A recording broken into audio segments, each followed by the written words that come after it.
I am talking to the political blogger, the Rooster, and we're going to talk about the Ohio version of the election that's coming up. And just had a couple questions for you. Um, what is your take on how do you feel that state issue one, the gerrymandering law? You think that's pretty much going to pass? I think I think it'll be closer than has any right to be. I think Republicans have done a decent job in getting out. That hey, we like being in power. You may not like us, but you like the Democrats worse. But I still think everybody I talk to, I haven't even talked to a Republican, but like privately, that thinks it's gonna fail. The common theme among them seems to be like it might be different in a non-presidential year, but with a presidential year, Democrats turning out like they do for the presidential year. I mean, they're going to need all the Republicans plus a majority of independents to break their way, and it's not going to happen. And it doesn't help that the other side is broke, and they pretty much got a bus tour and yard signs to their name right now. Yeah, that bus tour, they showed up in Toledo and nobody showed up. Yeah, it's I mean, I was a candidate in 2018 when the Democrats did a bus tour with David Pepper, and they came out to my way out in Miami County. And I'm not going to say it was a robust crowd, but we got we got a couple people there. So I mean, the fact that they're doing it in Toledo, I mean, I guess if you don't have money for commercials, if your message is pretty much just I know you are, I know I am, but rubber's whatever that playground phrase is, but I am rubber, you are glue, whatever bounces off me sticks to you. And they just don't really have too many charismatic characters in their orbit. So you're getting, I mean, what we're seeing, and it's just not a popular message. I haven't seen, maybe you've seen something, but I haven't seen anybody that's not like a politician, a former politician, or somebody directly paid by the politicians Yeah, advocating against issue one. yeah, the Chamber of Commerce, the Ohio Chamber of Commerce, they're opposed to it, Yeah, and and honestly, like I talked to one state Republican, and he said, the dirty secret about this is issue one is only going to hamper, the state Senate president and the state Speaker of the House. He's like, the smart Republicans would want their majority as close as possible to 50, because then it gives them more individual negotiating power and more leverage that way.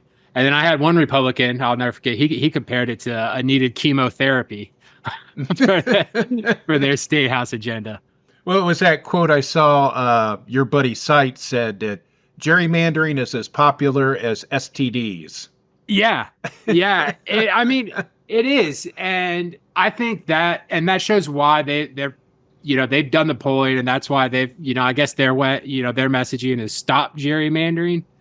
But again, it just speaks to like most people. I mean, I accept that we're one of the weird ones, like the political people that try to have a consistent ideology and are partisan, and want understand partisanship and how that works. Most people don't want this thing. Like they don't want one power party to screw up, have all this unaccountable power. And you guys have like Matt Huffman, he's never been to win any, and he's never won anything outside of Lima. And his dad actually gave him his whole political machine, having all this unchecked power. And honestly, they'll thank us. All these guys will thank us if Columbus ever gets its act together and gets big enough. I just raised this point on Twitter. If Columbus gets big enough to put the state on its back, like it's a beautiful cat, like Atlanta does for Georgia now. The current system we have now was a compromise that they did with the state legislature, Yep. so that they didn't get an independent commission. Yep. That was. I mean, this is kind of a fool me once, shame on me. Fool me twice, or fool me once, shame on you. Fool me twice, shame on me. I'm really getting my sayings together today. And I was talking with one respected lobbyist. They said, their side went, they were going to do this in 2018. They went to Matt Huffman, and Matt Huffman was basically like, well, if we tweak it just a little bit, then you won't have to spend all this money. And it's just, these groups hate spending this kind of money. They don't want to have to spend this kind of money. And they said, okay, they took him for his word, mistake number one. And then these guys have pretty much just wiped their ass with it. In which case, we had to go back this time, and we're doing it for real. And I get the nihilism that some people have. It is Ohio, well, I thought we were going to vote for it once, or how are they going to screw it? I've talked to people, well, what if they do this? What if they do this? And this campaign has been run by professionals. The amendment was written by professionals, and it assumed all of the worst bad faith tactics by the Republicans. And from my understanding, their only option is really going to be to put it on the ballot in 225, and which, good luck, good luck. I think we would run on them in a similar fashion anyway. But that shows you where they're at. That they're even like, this is like the only solution that they've been able to come up with. And I agree with your original point. That is kind of my beef with a lot of. Just the current media, and there's no context drawn. This has been we've been at this now for like over a decade, basically. Like, this isn't just a one-off thing.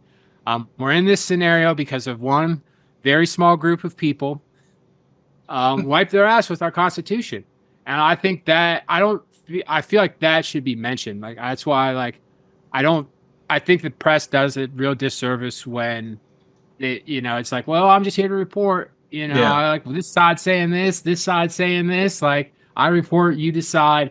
There needs to be like an added context to it. And some of the reporting I see, they maybe have a throw off line or two. They'll say, well, they ignored the Supreme Court decision 7 times, and it'll be like on the 5th paragraph after the fold where people don't pay attention. Yeah, I honestly, I would be more worried if I was talking to people and they say, it's going to be a battle. It's going to be a close one. Thankfully, it's like Sight said, gerrymandering is as popular as STDs. We have a very simple, and even the other side has conceded this, and who I've talked to, it's a very simple message. Do you hate gerrymandering? Do you not like gerrymandering? Do you like when politicians pick their voters? No. Okay. Yes on issue 1. Yes on issue 1. And for all their tactics, for all the lies, Frank LaRose at the ballot board being the prime example. I talked to a lawyer up in Cuyahoga County this week, and he said like the ballot language is like so long and monotonous that he was working at the precincts, and they had multiple people ask like, "Where's the yes and no on this?" So he said his quip to me was that everybody's going to be a hog voter when it comes to issue 1. So I think that will help us, and God willing. Yeah, I worked the election polls up here in Lucas County, and we had our training, and they were talking about that ballot for the gerrymandering. It's going to take up multiple screens on the voting machine, and when that happens, sometimes you have trouble with people not voting for it because they miss it. They don't finish scrolling through it because you have to hit next and next and next and next till you get to the very end. Then you get the vote buttons, and some people skip it, and it won't tell you, hey, you skipped it. Well, hopefully our side is more motivated. We know what's going on, and I mean we're up like 30 points with the college educated. So that's a sword that cuts both ways, and hopefully that's a good message, I guess, to everybody out there to pay attention and make sure you scroll, and you punch that ticket. Yeah, and the other thing too to point out too is the Citizens Not Politicians group. They got over 700,000 signatures to put it on the ballot. So, people don't just willy-nilly sign petitions. Yeah, I remember I was out, I was in the Kroger in the brewery district in downtown Columbus walking out, and they had some people collect his signatures, and their mom was like, well, hey man, like, you know what gerrymandering is? And they had like some long commitment thing. I was like, hey brother, like, explain gerrymandering like this. Like, do you think politicians should be able to pick their voters? Very simple, very simple. And he's like, okay. I was like, and then and it's an easy message. And you're right, like, and that was my point to Franklin Rose at the ballot board. I have 700,000 people. I believe it was the largest. I was told there was going to be no fact checking on this podcast, so don't. Okay, JD. The largest. It was the most signatures ever gathered for ballot initiative in Ohio history. I think it was too. Yeah. Yeah. Because usually those groups, they get just barely the minimum they need. Yeah. Well, and that's what kills me. You see like guys like Joe Dieters, the Republican Supreme Court loser. He's running and he's on podcasts. People, well, it's too easy. It's too easy to change our Constitution. Is it, brother? Is it? No, it's not. No, it's not. Let me tell you, why don't you get a couple of your buddies together and why don't you go try to put on some right-wing hobgoblin thing into the Constitution and see just how easy it is? Like, it requires millions of dollars, organized efforts across multitude of counties. Like, it's not something that you can just snap your fingers. I think they're just mad because we found a way to kind of, okay, well, we kind of like found the way for like the hog voters, like they don't like the Democratic Party. Okay, but we can kind of get our policy into the state constitution because at the end of the day, our side is like pushing popular initiatives. Yeah, definitely. And the other thing too that I like about this state issue 1 is once it goes into effect and we start getting more competitive districts, then there'll be less of a chance of people like Gary Click to take it out on trans people and other extremist views. Yeah. And they'll actually start trying to help people. Yeah. And the thing about it is, like, that wing of the party, the Republicans don't like that wing of the party. Like, they, like, if the Chamber of Commerce, if they just talked about like tax codes and tax cuts and regulations, they probably wouldn't be in this situation. But the right wing, they have to like stoke. They find these like ballot issues that just drive, that just, pull, 80% of Americans are against quote unquote boys and girls sports and stuff like that. And then you just have these little uppity freak preachers that use it to just climb the ladder within their party. And I think you're right. And it goes back to that one quote I heard about the one Republican saying it'll be like chemotherapy on their party. Because I heard Vern Rife, the old Democratic speaker, who was no stranger to gerrymandering himself. Right. He said he used to say that the majority that he wanted was 56, because that way, like at 56, you can still have members take a walk on certain legislation, but you're not. It's not a majority where you're like the kook wing of the party feels emboldened, where like they should be able to push every like right wing idea that they have, and like it should be just no questions asked because we have this unbreakable supermajority. You would like to think it would have that kind of effect on the Republican Party. We'll see how the districts get drawn. I would love to, I'm excited to see some of the, Beth Lear and Brian Lorenz drawn into the same district or something like that. The freak off, as I call it. But I think it will moderate some of the worst aspects that are going on to your region. Yeah, I'd like to see Toledo have one district.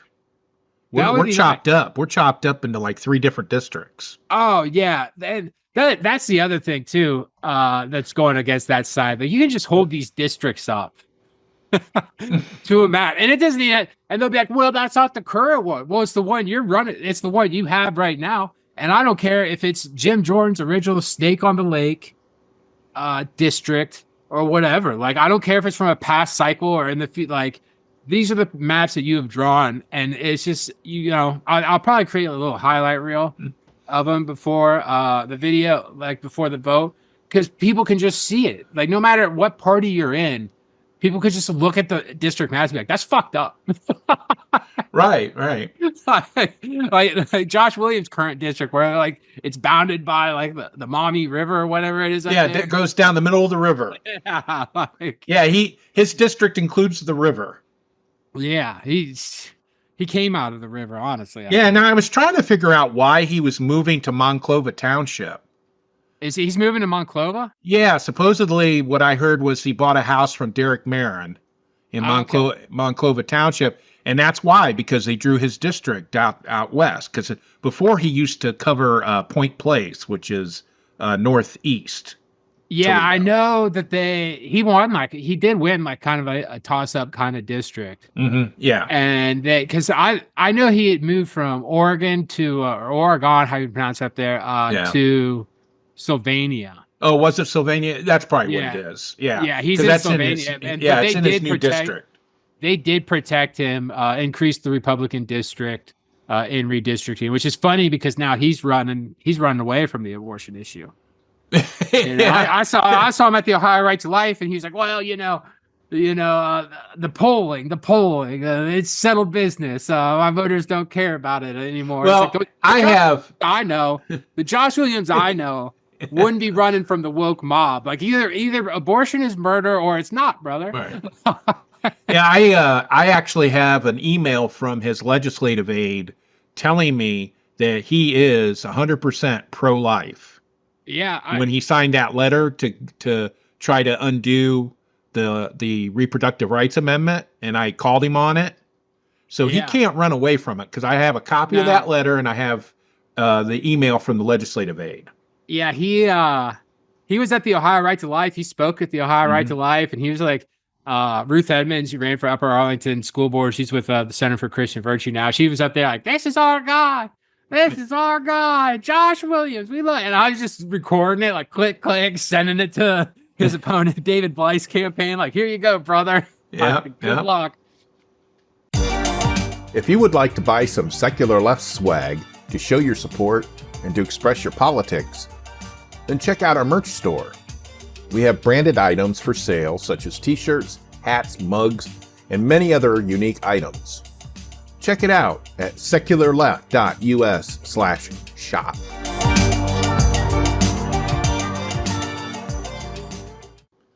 Yeah, and so the other thing I wanted to talk about was Derek Merrin. Oh God, your favorite buddy. Yeah, my old friend. Your old friend. That guy. And so he's battling Marcy Kaptur, 40-year veteran of the House. Yes. And it gets me because I'm getting deluged by ads for Merrin from all the PACs, and I'm getting like 5 or 6 postal stuff a day from him. Nice. And it's all saying the same thing. He's against immigrants and against trans people. Nice. And one of the TV ads had him talking about how he delivered for his House district. And I'm like, what?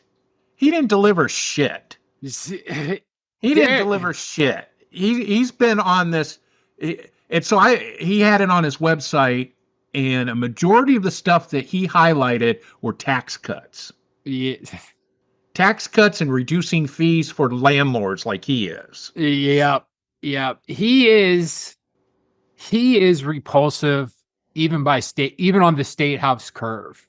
He is repulsive. And I don't think like Greg Landsman and Amelia Sykes, I would trade both of them to keep Kaptur in office. I really would. It would just be a disaster. Even if you just set aside policy, it would be a disaster just from the constituent services standpoint. And what she has done, she actually cares about somebody besides herself. Derek Merrin, and like his Republican House colleagues will tell you this, he doesn't care about anyone but himself. I talked to an old GOP on the House, like the Ohio House campaign side, and he was telling me one time, he's like, we had like during Merrin's campaign, which is the state house campaign where he was, the big fish. they had to sit him down multiple times and talk to him because he would just routinely just degrade vendors and other candidates and people who were trying to help him win. and it just speaks, like, I talked to a captive person up there recently, and they said, they have an advantage up there. It's a Republican district because they could spend all this money thanks to Citizens United now. Because Derek can't raise any money. He's been a terrible fundraiser. And they said, it's just as long as he's not going to get October surprise like Majewski did. Majewski would be in Congress right now if he hadn't. With spending the money and just kind of like putting himself out there as like a normal guy who's tough on the border and hates trans people. It will be closer than it has any right to be. And that's just it. That race is just a microcosm of just what's wrong with our political system and this unaccountable dark money that somebody like Elon Musk can just dump $100,000 into a race. Like, he's probably never been to Northwest Ohio, will never be to Northwest Ohio. Like, it makes me sick. Well, and what really gets me is these ads they're putting out are complete bullshit.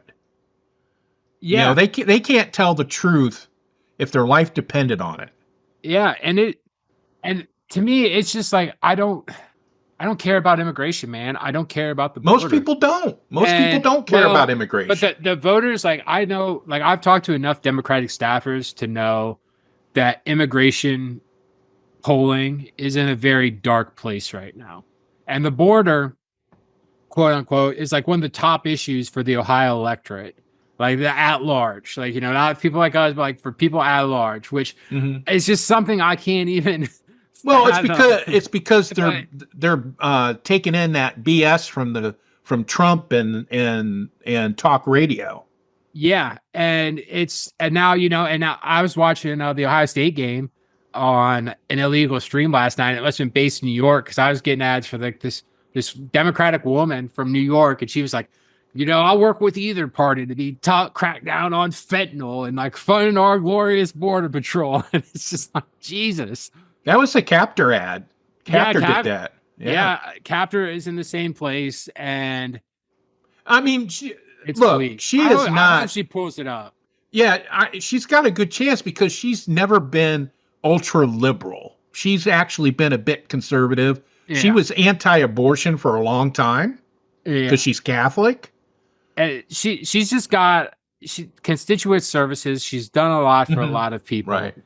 And I think I've heard a lot of I think there was a quote, or was I reading it? The Toledo Blade maybe, but the UAW guy was talking. He's like, I've got members that are voting for Trump, but they're voting for Trump, Sherrod, and Marcy Captor, and it's like, okay, good enough for me. Yeah, that's fine. Get him in the polls. Get him in the polls. So I mean, I need Derek Merrin to lose because that was his original plan when he was supposed to become speaker, to be involved in the redistricting process. And what did he want to take care of other Republicans? No, he wanted to take care of himself and draw an even more competitive, or a more less competitive, more safe district for him. Yeah, district. So I hope, fingers crossed. I have noticed I've talked to Republicans, and he hasn't released any polls. No, it's like if they had any good polls, even internals, like, they would get that out. Yeah, they would. So yeah, and looking around my neighborhood, I'm kind of close to Sylvania, and I'm not seeing many Merrin signs. I see a lot of Captor signs. Yeah, you got to be a stone cold freak to be like, if you're somebody who like sees Derek Merrin, it's like, I need to get that guy signed in my lawn. Like, you're a stone cold freak. I don't think you should have the right to vote. Oh, the other thing too was he was bitching about Captor not debating him. Oh yeah, I saw. Yeah. And I, in the comment section on the Toledo Blade, the website, I said he's lucky she's not debating him, because then we would find out how little he had to offer, because she would walk all over him. Yeah, like, me personally, I would love to be in that room for that decision process. Because me personally, I'm never gonna let Derek Merrin be like, well, he's scared to debate me. I'll put that guy on the stage any day.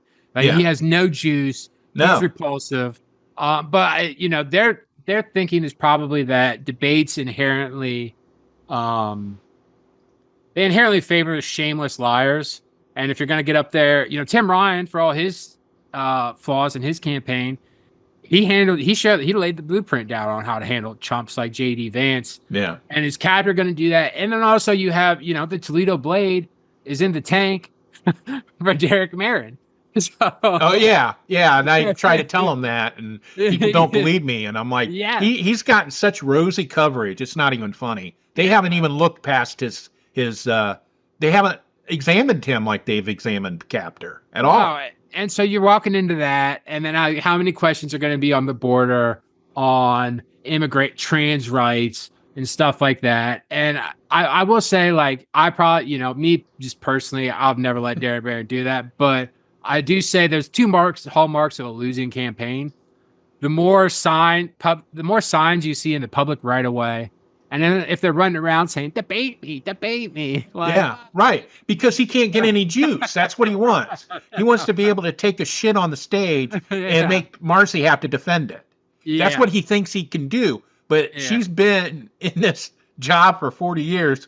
She debates in Congress. She knows how to debate. Yeah, and you're not a serious person, Derek. Like, sorry. Like, oh, no. And I told him on Twitter, I was like, bro, I'll come out to Toledo, get the Blade. You and I can debate anytime, any place. I'd debate him, yeah. Like, I've accepted, like, Sherrod Brown, we'll see. Like, I think he might have another trick. I won't be surprised however that race goes. It's going to be very close. But yeah, unfortunately, because Marino is a asshole. Oh my God, I cannot believe that. If issue 1 passes and Marcy Captor beats Derek Merrin, and then like if Sherrod somehow pulls it out, I feel like that's going to be as good as it's going to get. Like, well, in Ohio, yeah, for Ohio. So we'll see with Harris, and if Trump's margins. I've gone back. I do think Trump's margins slip a little bit in Ohio. I do. I think I'm. That's something I believe now. And I think there's quite a few. A couple points. That's bad news for the Republicans down ballot. Yeah, there's a lot of people that are kind of tired of Trump.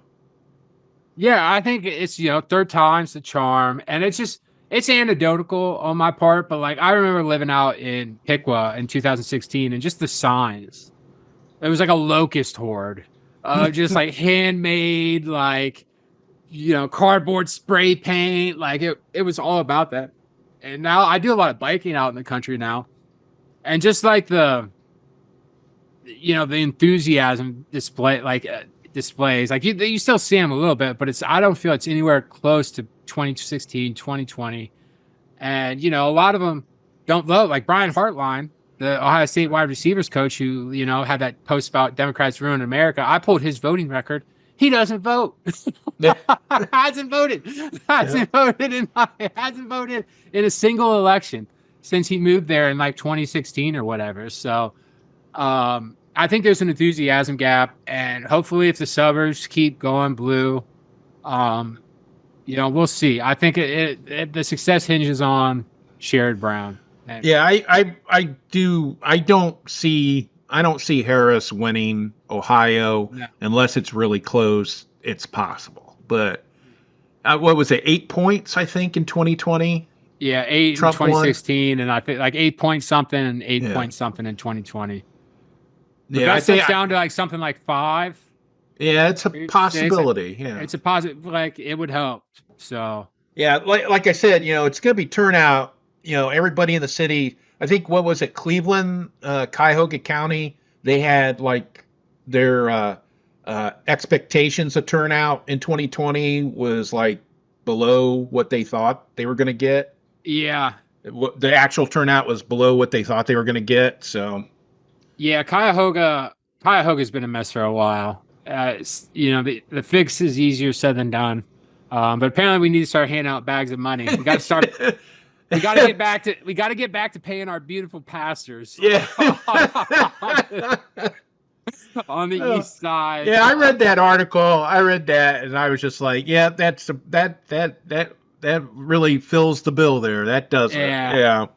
Yeah, so we'll see. And Columbus keeps growing. I mean, we're expected to add 800,000 people, um, in the next 10, 15 years. And so it's like, all of those won't be Democrats, but a majority Well, of them will be. And if we can do a better job at identifying the people moving in, roping them into the system, we could. I mean, these guys, they're not super brain geniuses. Like these guys are extremely beatable at the end of the day. yeah. Well, I do because you talk about mayor suburbs and the Columbus gang, but I can tell you, I was in Columbus I went to Ohio State in the '80s when it was all Republicans. Okay. All right, Les Wexner and the Wolf family, Yeah. and they all ran everything. Ah. And it was just, we had Lashukka and some other, was that crazy mayor that we had? Buck Reinhardt. Buck Reinhardt, and what it was is that the political people that wanted to run for mayor or city council had to get an audience with all these kingmakers in Columbus, and they decided, yes, you can be one. And so that's what you had to do. And then who was the other one? The other family, the one that does Darby Dan Farms. Oh shoot, can't remember their names. I can look it up. Yeah, it was Darby Dan Farms, and he made his fortune in lumber. Galbraith. Galbraith, right? It was Galbraith, the Wolves, and Wexner. I was just in Galloway. Yeah. And so, the Galbraith family pretty much petered out first, and then the Wolves sold out, and then Wexner has his Epstein problem. Yeah. And and plus then too, the demographics in the city changed, more white people moved out, and it turned more Democratic. The commissioners used to be all Republicans. Yeah, like Dorothy Teeter and some other people. All we've got left is the engineer. Yeah. And he's on his way out. And is he? He quit, and the number 2 took over, and the number 2 was going to run. And I think the Democratic Party got to him and was like, listen, if you drop out, we'll let you, you won't have to move. We'll find you a place under the new regime. Because he dropped out, and the Republican County Party was pissed because they were like, "What changed? What changed?" Like da da da da da da. So it wasn't like DWI or yeah. He just anything like that. Quit like a dog, and he's the last countywide. And then after that, there'll be a couple judges we need to pick off. Yeah, the sheriffs used to be all Republican, and they had one guy, Earl Smith. He used to raid strip clubs. Oh, yeah. That was his thing. I bet he did. I bet he did. Yeah, there was a strip club on Olentangy River Road where the Lenox Town Center is. So it was across the street from the Lenox Town Center. Okay. There used to be one there, and he would raid that probably every other month. He did. And he'd bring the press with him, and they'd have a truck, and they'd be pulling equipment out and everything. And that was his deal, man. I'm gonna have to look into that. Yeah. All right. Well, I really appreciate your time in talking about these things and seeing how there's a lot of toss-up stuff going on. We really don't know. We do know about State Issue 1. I'm pretty sure that's going to pass. Yeah. That's a kind of a bipartisan suck for everybody. So they want to get rid of it. And, Derek Merrin, he doesn't have any juice. And he's still not going to have any juice after November. Thank you very much. I appreciate your time. No problem, brother. Anytime.